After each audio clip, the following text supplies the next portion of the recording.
Hi there, my name is Utzig, and I like to talk about music. So I recently turned 27, which is a highly inauspicious time in the life of a musician, mostly because of the 27 Club. Chances are you've already heard of it, but I wanted to talk a little bit about it, who are the so-called members of it, and whether it has any importance or relevance in life today. So the 27 Club is, how do you even explain it? It's a phenomenon or maybe a superstition about famous musicians dying around the age of 27. 27 is a very young age, and that's often around the peak of their fame or the peak of their career. A large majority of the deaths on the list are substance-related or mental illness-related, and a couple of them are just freak accidents. The club list...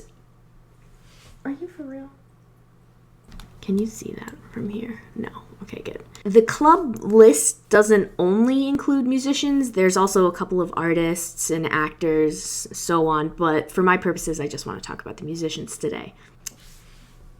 Sir, I swear to God, he's making all these awful, awful noises. People have been dying at the age of 27 for centuries.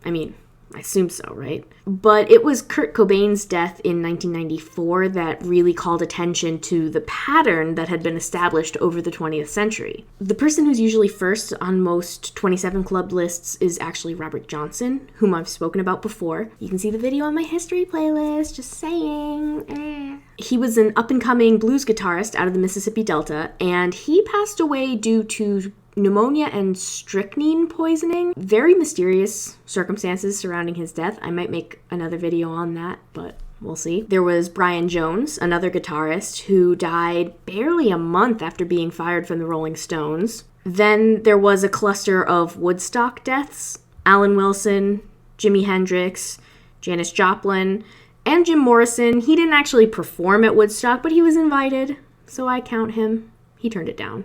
In the decades following those, there were several others. I don't have time to get into every single one of them. But Kurt Cobain in 1994 and Amy Winehouse in 2011 were two of the most high profile out of them. So there's the list.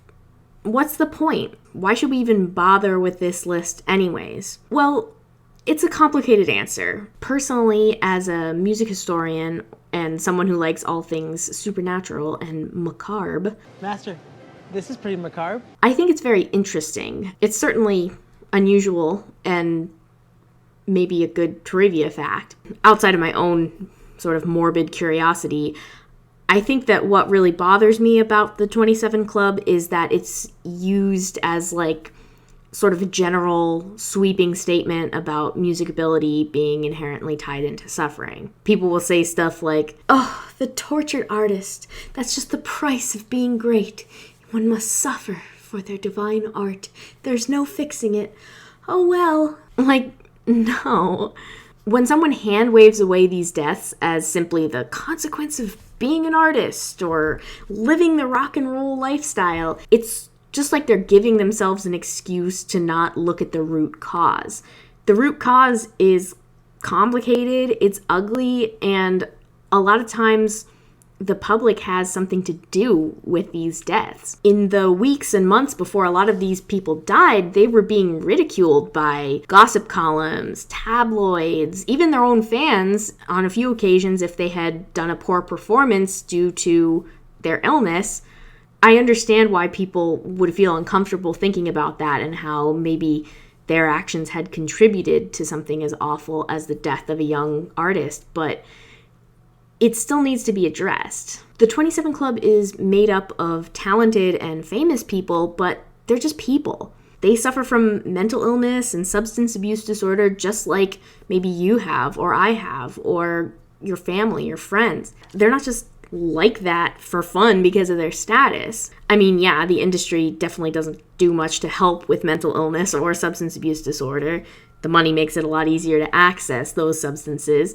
And they're very high-profile cases, so a lot of people hear about them, but that still doesn't mean that they don't deserve help and support.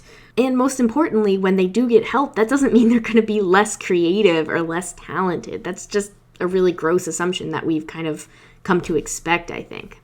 Anyways, that's all I have to say on the 27 Club, but let me know what you think, and if you have a second, toast to my health, because I gotta make it through this year. All right, thanks for watching. See you in the next one.